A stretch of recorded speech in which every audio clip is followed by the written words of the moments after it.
désert du Taklamakan est le plus grand désert en Chine. Taklamakan vient d'une expression ouïghour qui signifie lieu des ruines. À l'ère de l'ancienne route de la soie, il fallait des mois aux voyageurs pour pouvoir le traverser. Mais aujourd'hui, cela ne requiert que quelques heures. En 1995, la Chine a construit une autoroute de plus de 522 km à travers le désert du Taklamakan, puis une deuxième en 2008. Aujourd'hui, une troisième autoroute est déjà en construction.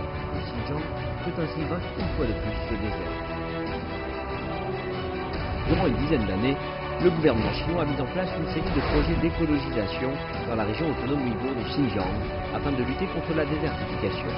Rien qu'entre les années 2015 et 2018, la superficie forestière a été augmentée d'1 million d'hectares. C'est une forêt touffue ici maintenant, mais il n'y avait que du sable et des pierres il y a un peu plus de 20 ans. J'y ai moi-même planté des milliers d'arbres.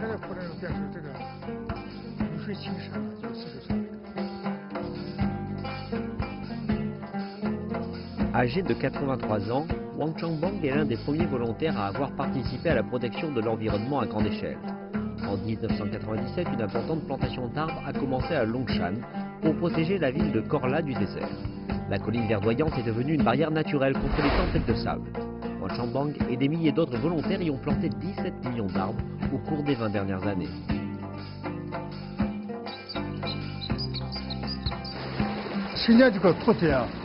J'étais soldat à la frontière. Après ma retraite, j'ai décidé d'aller protéger ma ville natale, Korla.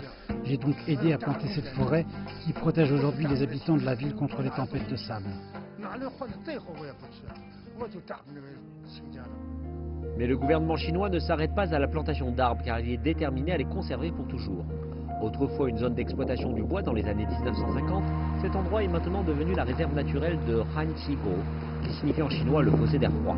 Il porte ce nom en raison de son environnement particulier. Même en été, les sommets des montagnes sont recouverts de neige et l'eau de la rivière reste froide. Des montagnes, des prairies et des forêts épaisses sont répandues sur ces quelques 100 000 hectares de terre.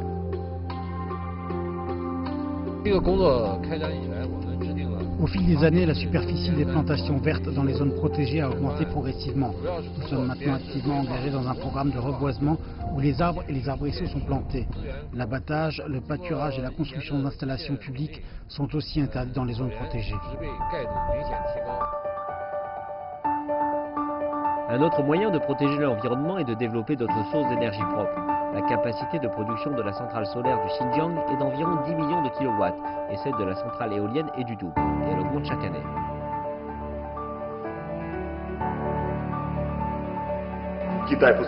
La Chine a investi beaucoup de son argent dans le vent et c'est une bonne décision. Aujourd'hui, la Chine est en train de développer énergiquement la production d'énergie éolienne dans le Xinjiang en raison de la vigueur de l'énergie éolienne dans cette région. C'est l'industrie la plus prometteuse.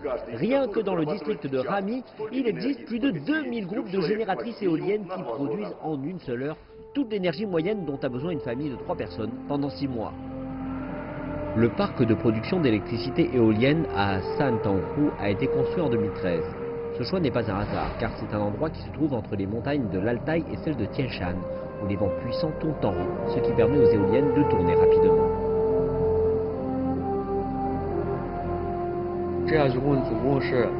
Lorsque la vitesse du vent atteint 10 mètres par seconde, les génératrices éoliennes fonctionnent au maximum. L'électricité excédentaire est acheminée vers d'autres provinces. Par exemple, du district de Hami à la ville de Zhengzhou, on a construit une ligne de transport à courant continu de haute tension.